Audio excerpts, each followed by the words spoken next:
Senator Chuck Grassley, welcome, sir. Hey, I'm really glad to be with you. Isn't this quite an event here? It is. How many of these have you done? I suppose since 1979, I believe. Wow. Yeah.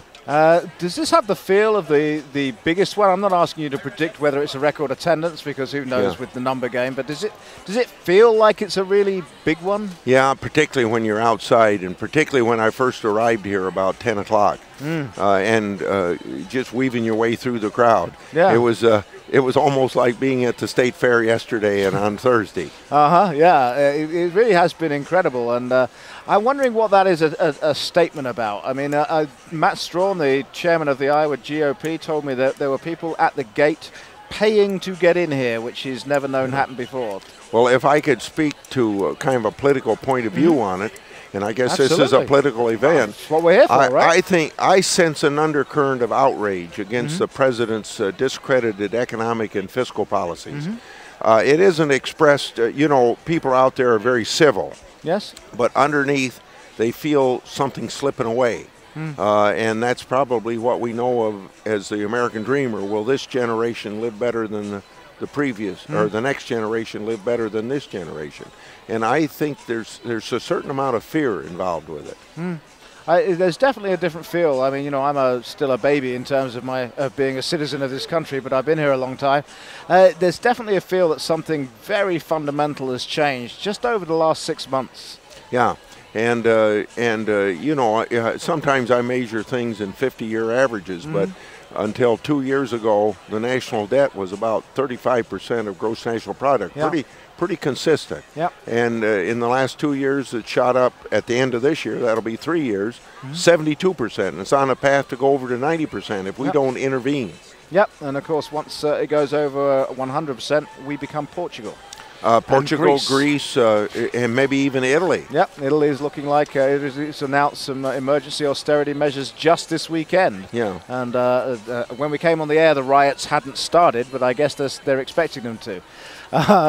So you know some of these candidates personally. Do you think we're well served with what we have on offer here? Well, first of all, we have to be, because you really, if you want to be president of the United States, you really want to run. You got to work hard at it. Absolutely. And so you got to respect their hard work.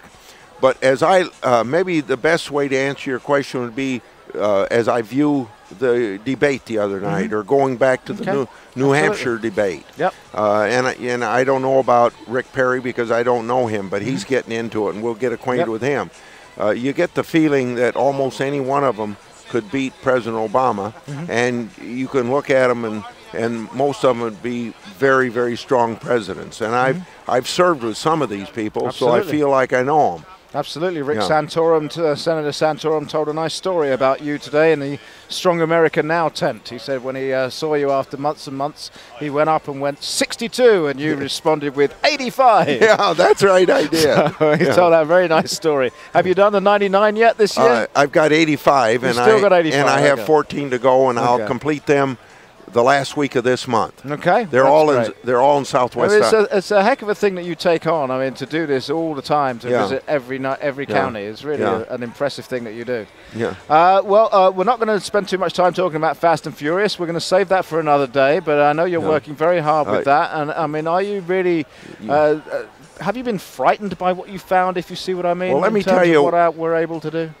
I'm frightened by it, yes. I still don't have the bottom of it. But let me just tell you what I heard on television this morning. Okay. The U.S. attorney down there is saying about Terry, the person who was murdered. I know exactly where you're going. Well, it may not really be a murder. He may be a victim. Yeah. Well, all I can read into that is that everybody is scared of our investigation. They don't want to loosen up. They're trying to cover up. That's right. And they aren't looking at the real world. They're trying to use just everything they can to avoid responsibility. Absolutely. Well, hold their feet to the flames, Senator. I will. Thank you so much for stopping by. Thank you. I look forward to a much longer conversation very shortly.